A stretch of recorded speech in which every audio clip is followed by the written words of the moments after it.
Buenas noches, amigos todos, y en este caso nunca mejor dicho, porque la mitad de los oyentes son amigos por pertenecer a la Sociedad Cultural Extremeño-Lentejana y la otra mitad por ser socios de la Real Sociedad Económica Extremeña de Badajoz. Nuestro común amigo Carlos me ha dicho que presentara yo a Villares. Si conocía yo a Villares, digo, no lo conozco. Acaban de presentármelo ahora mismo. Pero bueno, algo diré de él. Villares es un antiguo amigo mío, viejo conocido, por cierto que además los dos hemos tenido la misma profesión, querida profesión de maestro. Pero vamos, no es solo por esa cuestión, por otras muchas más cosas, hemos estado relacionados casi siempre, y yo voy a ser muy breve en la presentación. Voy a decir algunas cuestiones. José Luis Villares es autor de 2 libros, uno, El Hormiguita, o El Hormiguina, no me acuerdo si es El Hormiguina, ¿no? Que es una narración preciosa sobre un cazador furtivo, muy interesante, y el otro libro pues es un libro sobre los gitanos de Badajoz, de un interés también excepcional, porque yo creo, si mal no recuerdo, es el único libro que se ha escrito sobre los gitanos de Badajoz. A lo mejor hay alguno más, yo no lo conozco.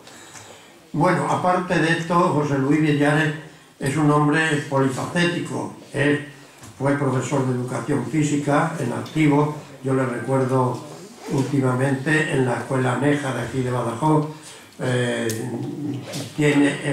Hay algunos datos que yo no los conocía, por ejemplo, lo de su afición al judo, donde adquirió un cinturón, no sé si es negro sería. Todo lo que hay. Él el mayor. Bueno, uno de los 10, el más chico, pero el mayor. El mayor.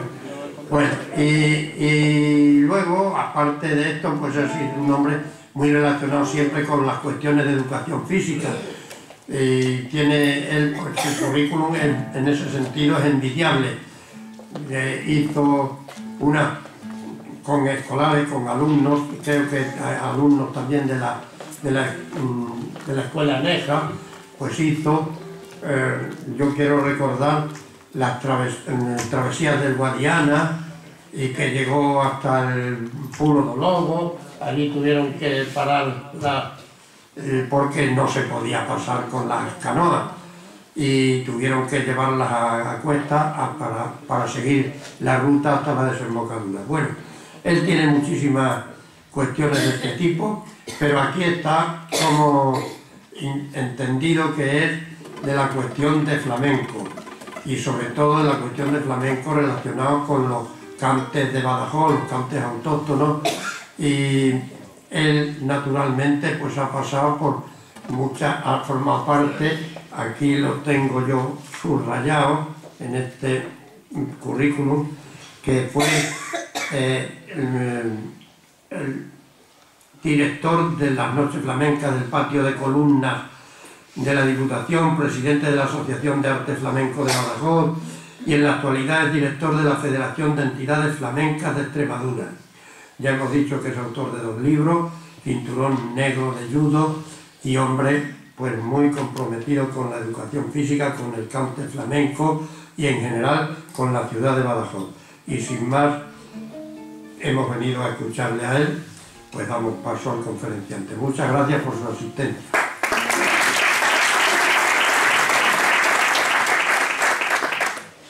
Gracias, Augusto.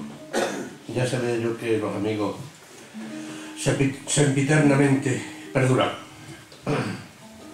Aunque pasen muchos años, son así. O es así. Y esto es lo que hay. Vamos a hablar esta noche de un tema extremeño, que es el jaleo extremeño en el principio del cante. Nuestros cantes de Plaza Alta están en un lugar que todavía no había llegado al cante la soleá cuando ya existían esos cantes nuestros. Pero esos cantes nuestros que después se fueron puliendo y fueron aclimatándose a la época donde fueron importantes dentro de una época donde empezaba el cante flamenco. O sea que los cantes extremeños están en el principio del cante flamenco. Pero empecemos por sus letras. La letra al principio es muy variada, van desde lo sublime a la desesperación, las letras primeras del flamenco. Cuando nos asomamos al flamenco en sus primeros tiempos nos encontramos muy a menudo con las palabras persecución, muerte, cautiverio, prisión, condena, galera. Todo eso encontramos en el flamenco, en las letras al principio. Desde que existe una persecución importante en los gitanos de Triana en 1800, que barren las autoridades todo el barrio y empiezan a depurar mucha gente de la que se metían dentro de donde estaban los gitanos, pues hasta ese punto los flamencos, los gitanos no aparecen como parte importante dentro del flamenco. Y las letras no lo dicen. Los jeres por las esquinas, o sea, los castellanos, los importantes, entonces, los que no eran gitanos, los jeres, por las esquinas, con velones y farol, en voz alta le decían mararlo, que es calorro, matarlo, que es gitano. Calorro es gitano. Y en la prisión está presente muchas de ellas. Ya ha sonado el toque de silencio, ya nos mandan a levantar. Y al toque de Diana Mare nos mandan a levantar. Perdón, ya ha sonado el toque de silencio, nos mandan a callar. Y al toque de Diana Madre nos mandan a levantar. O sea que ahí hay un imperativo de mandar sobre ellos. O se acuestan cuando le dicen y se levantan cuando le dicen. Algunas de esas letras, muy toscas, pero con una profundidad debida a la experiencia de vivir en la época. Y veamos una letra de Becker en su Venta de los Gatos. Letra de una soleá que dice: en el carro de los muertos ha pasado por aquí. Llevaba una mano fuera. Por eso la conocí. Puede ser que la diferencia entre la poesía culta y la poesía popular sea diferente, y lo era entonces. En las primeras letras de Sigrilla quizás la diferencia fuera notoria, pero hoy actualmente casi no se distinguen. Esta soleá de un poeta del pueblo dice que duerme sola, mientes como Caidío, porque con el pensamiento dormimos juntos los dos. Esta otra de un fandango nos da idea de la profundidad del pensamiento, queriendo, hasta después de la muerte, te tengo que estar queriendo, que muerto también se quiere, yo te quiero con el alma y el alma nunca se muere. Fijaros la profundidad de esa letra. Esas son algunas de sus letras, pero ¿qué es el cante? ¿Qué es el flamenco? Nadie sabe decir ni cuándo ni cómo empezó, pero debió de estarse algunos siglos antes de su aparición pública. Definir lo que es el cante, pues no es difícil ni nada. Todo lo escrito sobre él es como un papel segante con letras que se nos va. No ha dicho usted nada, que si esto, que si aquel, que van a saber del cante si ese duende trashumante solo se sabe de él, que una noche de levante se hizo copla rutinante desde Ronda hasta Jerez. Es como quien quiere saber por qué Dios hizo de un hueso a la primera mujer. Mira qué difícil comprender eso, o saber algo de eso, hizo Dios un hueso, de un hueso hizo Dios la primera mujer. El principio del cante hay que buscarlo muy lejos en el tiempo de la historia. O sea, el cante no salió por generación espontánea. Hubo muchas anécdotas primero, mucha historia primero, muchas cosas que pasaron y que fueron gestando y fueron poniendo al pueblo en condiciones de crear otra cosa diferente. Tres hechos importantísimos, en principio, acaecidos en España, cambiaron la forma de vivir y de actuar. La implantación de la Inquisición en 1481, esa fue una. La Inquisición en España tuvo que ver mucho con el cambio de vida de los españoles y de todos los que había en el pueblo de España. La conquista del Reino de Granada en 1492 y el decreto inmediato de la expulsión de los judíos. Hasta entonces habían convivido moriscos, judíos y cristianos. Las tres comunidades conservaban sus costumbres y sobre todo su música y sus cantos en completa libertad. Libertad, divina palabra. A partir de estos hechos, la situación social cambió completamente y muchos cánticos y música quedó oculta hasta la abolición de la Inquisición en 1834, que aflorará pletórica en años posteriores. Todas esas cosas que habían quedado ocultas florarán después transformadas, pero con sus raíces del principio intactas. Otro hecho importante en la vida española fue que al morir sin descendencia Carlos II, el último de los Austrias, se hace cargo del gobierno de España, por eso de que usted va a ser el que gobierne España, Felipe V, el primero de los Borbones, en 1701. Fijaros bien, en el siglo I del siglo XVIII. Juró como rey de España ante las Cortes castellanas. No agradó mucho a los españoles el nombramiento de las Austrias. Y a los Austrias comenzó una guerra llamada Sucesión, que terminó con el Tratado de Utrecht, ese que nos quitó Gibraltar y otras muchas cosas y nos puso en el disparadero. Este pequeño preámbulo nos sirve para ver los otros nuevos cambios que a partir de este reinado se sucederán en España. El rey Felipe V era considerado un intruso por el pueblo y además este rey importó de Francia costumbres y usos afrancesados e italianizantes, arrinconando costumbres populares españolas. Los franceses y los italianos eran signos de progreso y refinamiento, postergando todo lo que el pueblo ya no gustaba. Esto motivó una separación entre la nobleza, en los gustos, y el pueblo. La nobleza y el pueblo siempre han estado separados, pero muchas veces los gustos han estado al unísono. Pero entonces hubo una separación entre lo que le gustaba a la nobleza y lo que le gustaba al pueblo. Este cambio y esta separación, e incluso el malestar del pueblo, se notaba en las obras literarias y sobre todo en las obras musicales.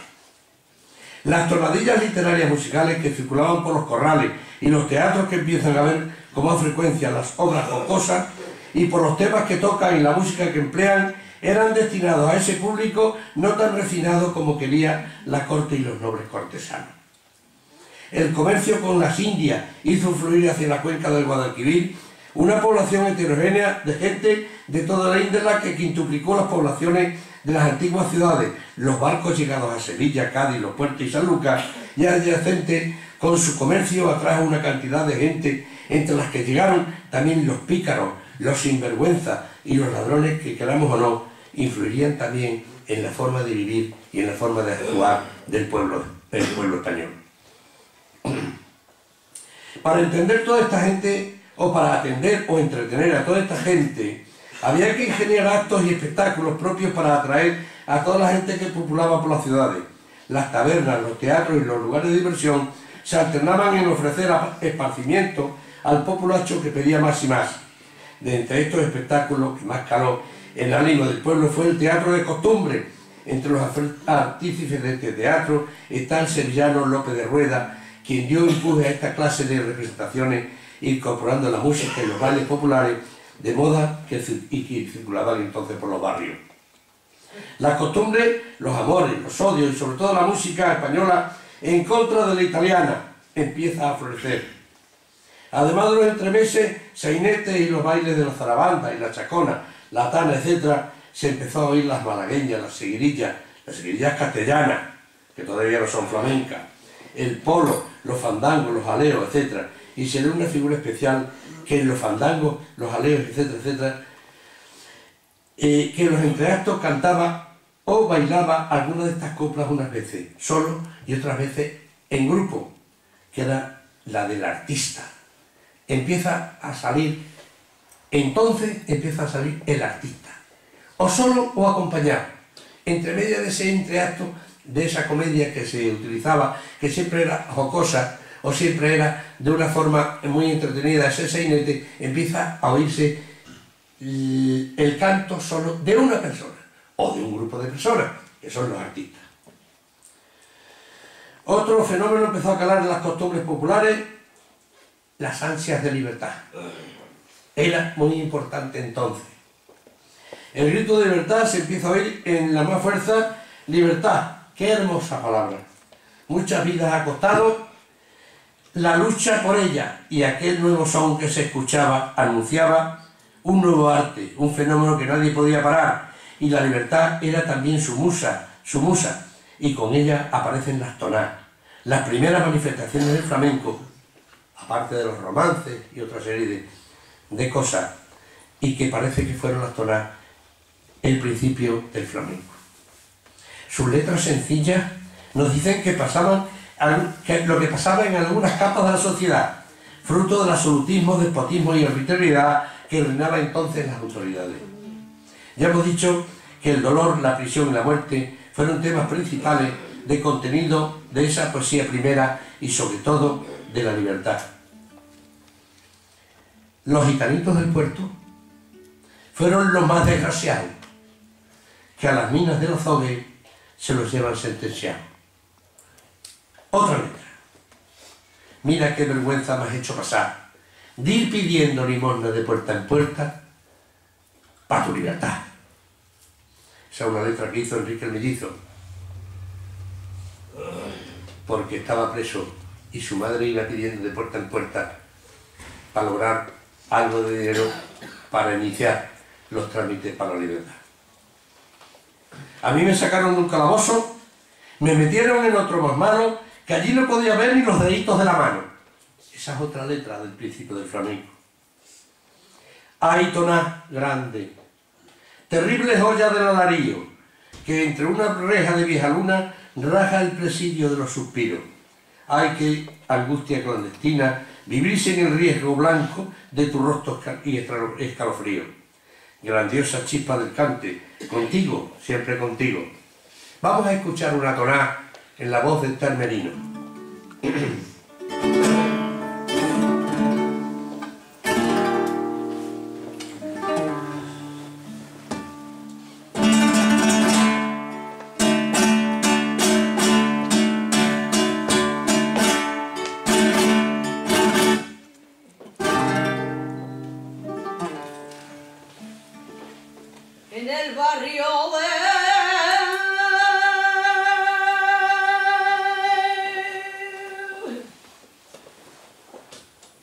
En el barrio de Triana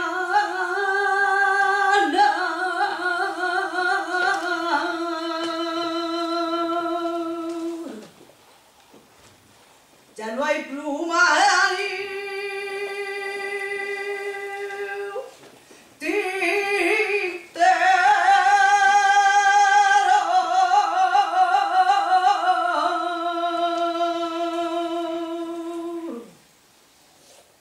para yo escribirle a mi madre.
Y había un tocajito, el toque del silencio, Ole, ole, ole. ay, y el toquecito primo mío de Diana. Ya nos mandaba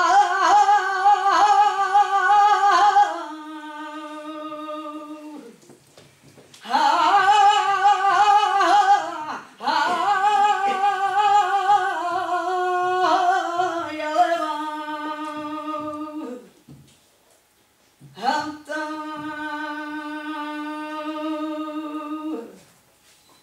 y si nos guarda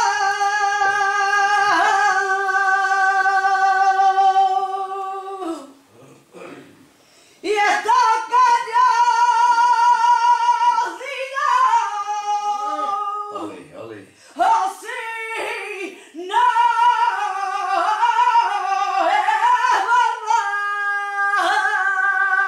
que Dios me mande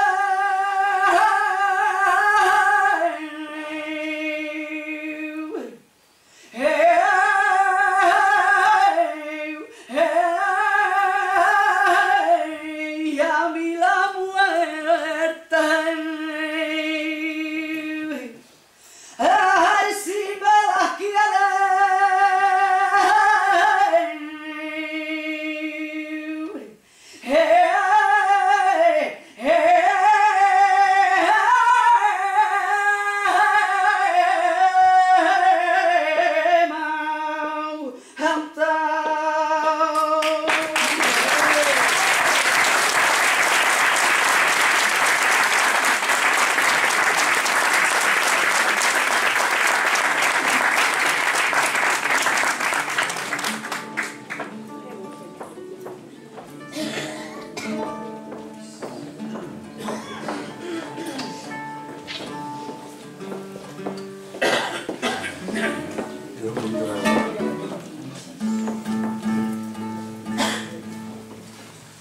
Bueno, pues esta niña que ustedes ven ahí, algunos lo conocen, otros no, es Esther Merino, una cantadora joven, guapa y con presencia.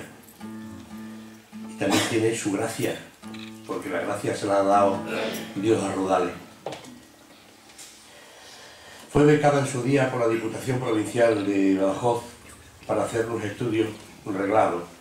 Ella eligió ir a Sevilla a estudiar en la Fundación Cristina Heren por los profesores del cante de los mejores que hay en Sevilla, Paco Taranto, Calixto Sánchez, José de la Tomasa, Espinoza Fernández, y los guitarristas José Luis Postigo, Eduardo Rebollar, Miguel Cortés, etcétera, etcétera. Es decir, la flor innata del flamenco que existe en Sevilla, que es el mejor flamenco del mundo. El flamenco en la voz de Esther lo han visto ustedes y lo verán más adelante. Adquiere matices de dulzura y serenidad, llegando a los registros altos con la soledad y la ortodoxia propia de los elegidos. Dios te ha elegido, hija mía, que estás más guapa que nadie. Las honduras se le nota en el grito de su cante confundido con la guitarra. Sus quejíos tienen la frescura del flamenco. Y es un flamenco fresco, recién estrenado, bueno. ya que su cante está fundamentado en la cualidad más pura y más honda. Aprendió de su gente de allí. Su flamenco oído de sus maestros suena a esencia fresca, a pulcritud de estilo. Tiene compás, y un compás endiabladamente rítmico, como si hubiese estado mucho tiempo cantando para atrás en el baile. No obstante, por eso, en Mairena del Alcor fue el primer premio de compás, porque allí en Mairena, que es la patria de Antonio Mairena, no le dan un título de eso a nadie que no sea lo suficientemente importante para ser premio del compás. Ella lo tiene. Tiene un cristal de Bohemia aquí dentro, que lo explota muy bien y muy a gusto, porque ella se siente a gusto cuando canta. A pesar de su edad, que yo se la cambiaba ahora mismo, de todas. Ya he compartido cartel con artistas consagrados como Arcángel, Carmen Linares, El Pele, Meneses, etcétera, etcétera. Y con todas las primeras figuras extremeñas. Es joven, ahora ven ustedes, guapa, elegante y con una figura estupenda. Ya la conocen en muchos sitios por su buen hacer. Y hay una letra que te quiero yo decir para ti. Si cantas así de bien, Esther, si tú cantas así de bien, al infierno que tú vayas, me tengo que ir contigo, porque yendo en tu compañía, llevo a todo lo mío contigo. Espero que les guste en las próximas cosas.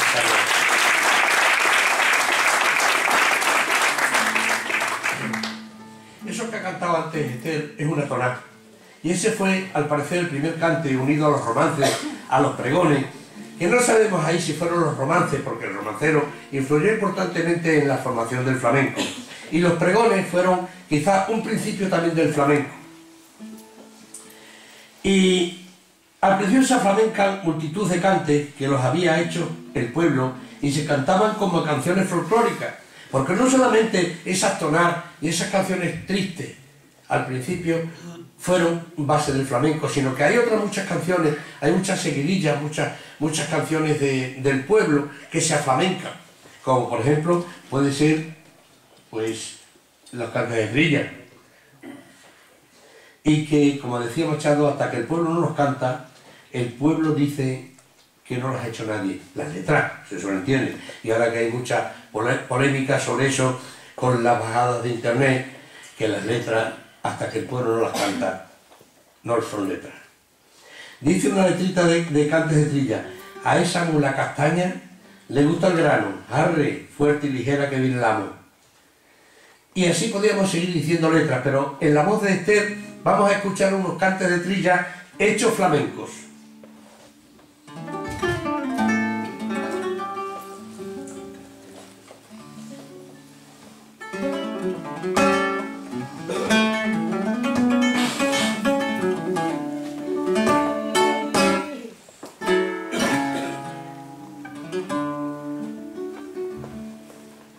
Con el sol por testigo vengo trillando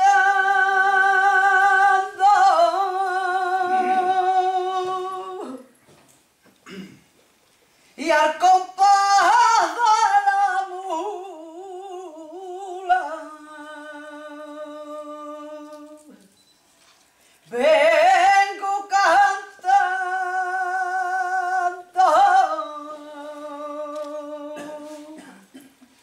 Vengo cantando, vengo cantando,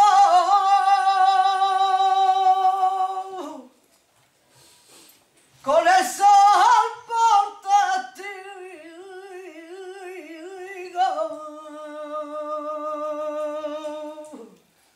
vengo trillando.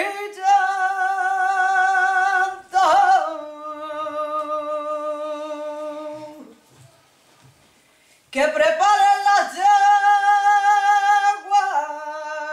dile al yeguero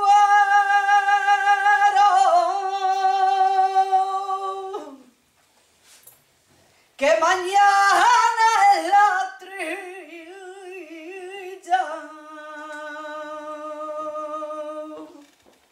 de rapidito.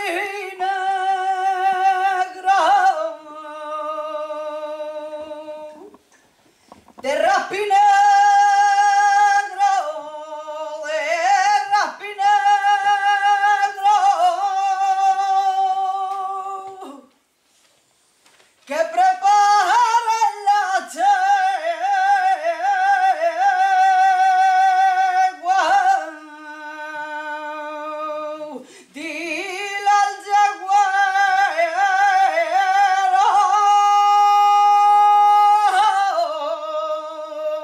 Ole, ole, ole.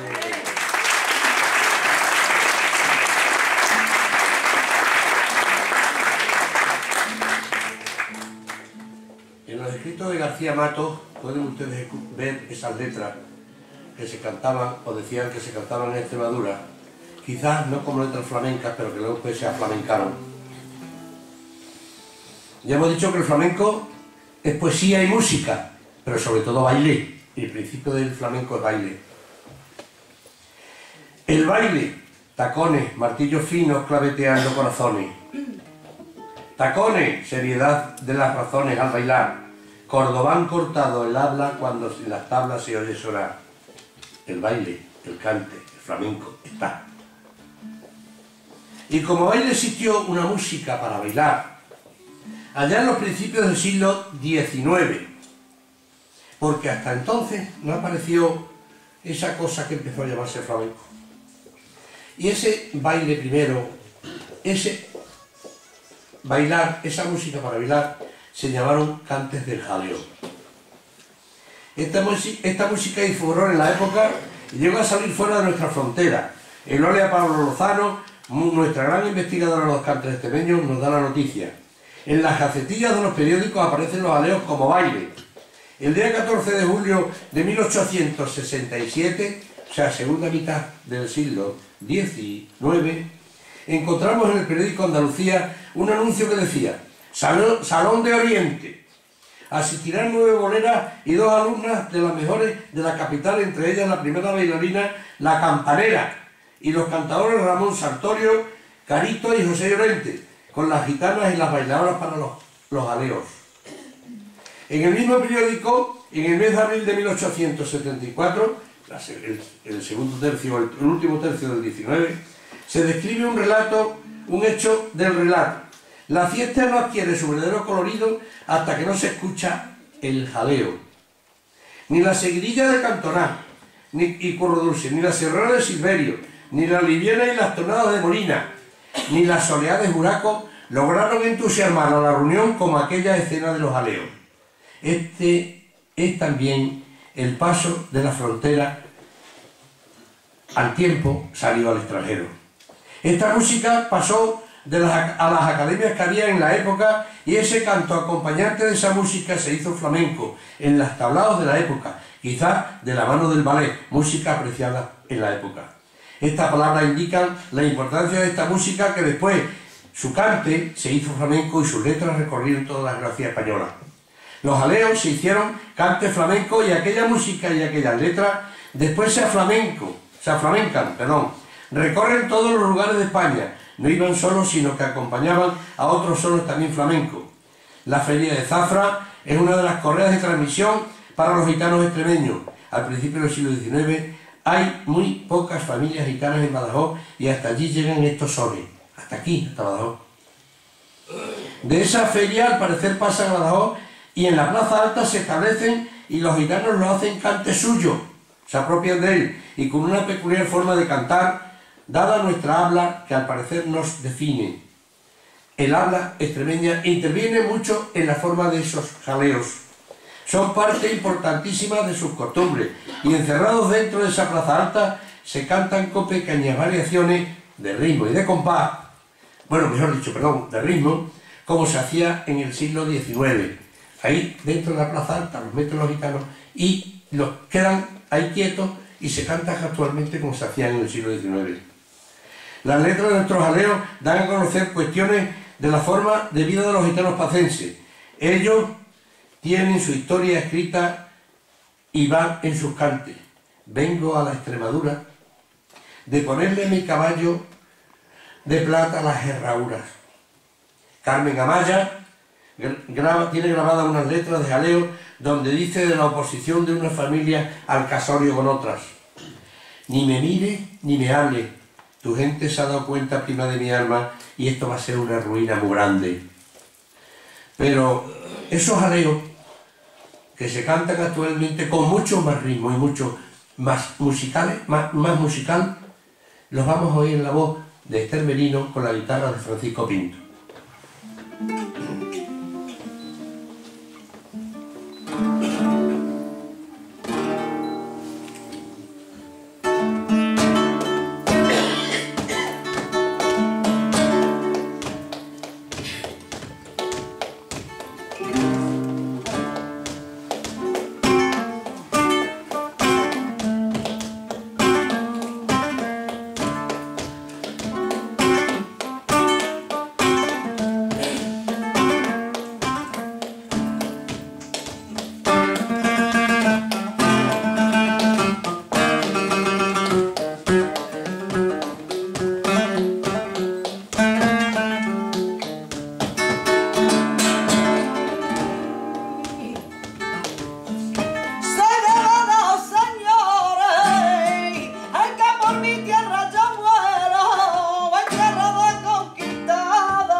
esperado que ustedes oyesen tocar la guitarra a Francisquito. Le digo Francisquito porque podía ser hijo mío. Hola, tu hijo mío, pues. Y este hombre con cara de niño es uno de los buenos músicos, no digo guitarrista, músicos, de los que tenemos, del flamenco que tenemos en Extremadura.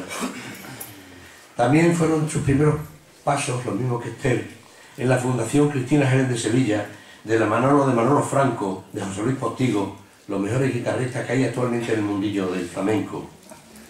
Es un hombre honesto, de esos que te puedes fiar de él, y bueno por naturaleza. Le cuadra esa letra que dice: el que nace para ser bueno, Francisquito, hijo mío, aunque no quiera serlo, es. El que nace para ser malo, aunque quiera ser bueno, Francisco, no lo puede ser. Él es así. Como dice en mi pueblo, como dice Tani, más bueno que el pan con queso. Trabajador de la guitarra, que si no la toca un día, lo nota. Es tocador sobrio, moderado, virtuoso, reglado, severo, juicioso, cumplidor, serio, pum, pum, pum, pum, pum. Hace el acompañamiento sereno y suave sin molestar a la cantadora, en alardes y florituras. Yo creo que ha dejado de tocar con las manos y ya empieza a tocar con el alma. Eso es mi parecer.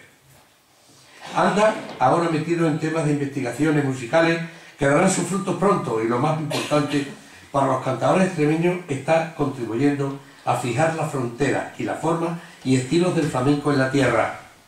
Pertenece a la élite de guitarristas, que aquí en Badajoz tenemos muy buenos guitarristas. Y algunos que no aparecen, algunos en el mundillo, pero son excelentes guitarristas. En la sala tenemos algunos. Pertenece a la élite de los guitarristas que tocan bien todos los palos, y especialmente los toques de la tierra, por raleo y por tango. Tiene mucha capacidad de trabajo, es serio y excelente, y amigo de sus amigos, por lo menos mío. Y mira, para ti, Francisquito, otra letra. Cuando te oigo tocar la guitarra, Paquito mío, quiero poner un letrero, con letras de oro que digan: por estas cuerdas se sube al cielo.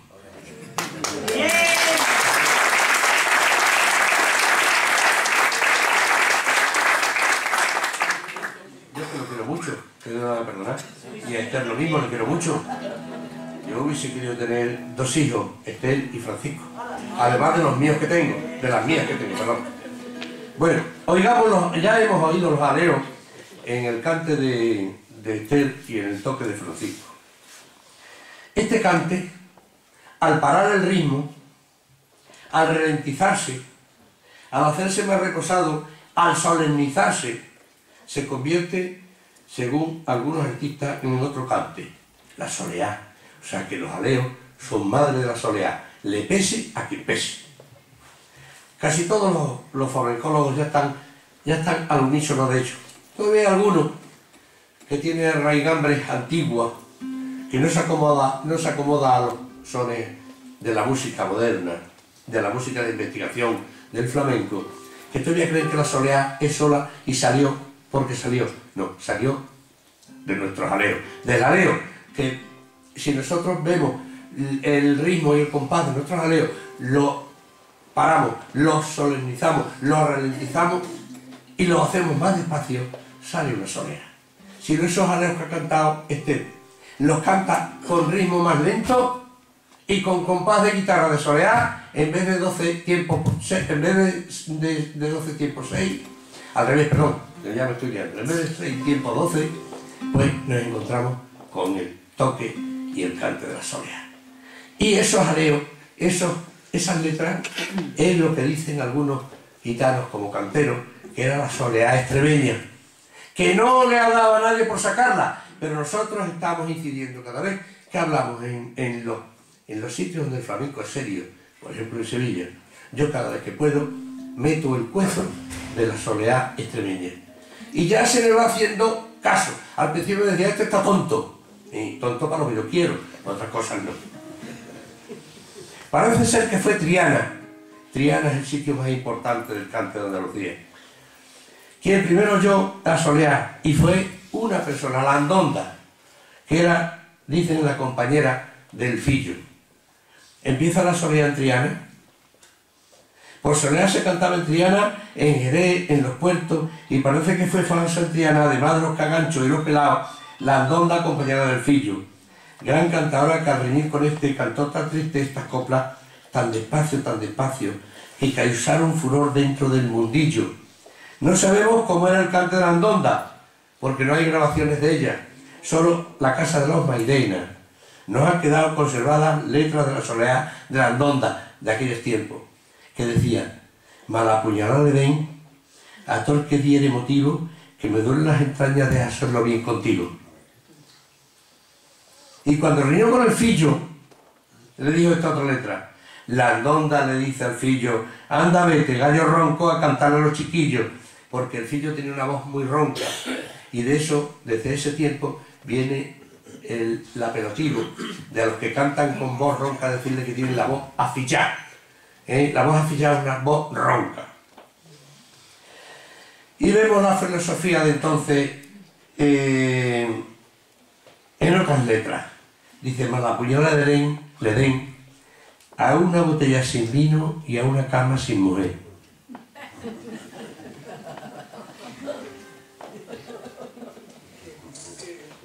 Diría Louis Pasteur, el sabio francés, dice: hay más sabiduría en una botella de vino que en algunos libros, porque alrededor de una copa de vino se hacen muchas cosas buenas, se hablan muchas cosas buenas, otras malas, otras que no se puede hablar, pero hay muchas cosas que se hablan alrededor de una copa de vino. Las letras del flamenco por sí solas dicen, en pocas palabras, todo un tratado, a diferencia de otras letras de otros artes. Y yo siempre pongo por ejemplo la letra del cortijo de los mimbrales. Necesitamos 15 o 16 versos para describir los amores de un vaquerillo con la dueña del cortijo. Sin embargo, en la letra del flamenco nos vale una estrofa solo para decir todo un tratado de filosofía. No tengo miedo a la muerte porque morir es natural. Lo que yo temo, Dios mío, son las cuentas que te tengo que dar. Fíjense ustedes lo que hay dentro de ese verso, solamente una letra de soleá. Pero volvamos a la soleá. Cada uno de los cantadores hizo su cuestión personal. Parece que fue Triana, y todo el mundo está de acuerdo, la zona noble solarera, donde se empezó a cantar. El zorraque y el cante de los alfareros de Triana influyó en posteriores intérpretes. Según Vallecillo, Juan Pelao transmitió a Joaquín de la Paula las soleares trianas que se convirtió en Alcalá. Y las letras, en esa ósmosis y endósmosis de aquellos tiempos, cuando no existían los medios que hay hoy para comunicar las letras de unos a otros, pues también había al oído unas letras que se cantaban en una forma de cante que las transformaban otros en otras. De la soleá: dile a tu madre que calle, que le tengo tapadita una faltita muy grande. De eso, la niña de los peines transformó en tango otra letra que decía: que te calles, que te tengo tapadita cositas que nadie sabe. No niego que te he querido, pero en el alma me pesa de haberte conocido. Cada vez que considero que me tengo que morir, echo una manta en el suelo y me harto de dormir. Filosofía de entonces, que podía ser también para hoy, porque hay muchas veces que te entran ganas de coger una manta, echarte en el suelo y hartarte de dormir. Las esquinas de entonces, cuando no había esa luz que hay hoy en las ciudades, pues tenían su importancia para los cobardes. Que te den una puñalada al revolver de una esquina, lo que entonces se llevaba, que el Santo Padre de Roma ni te la pueda curar.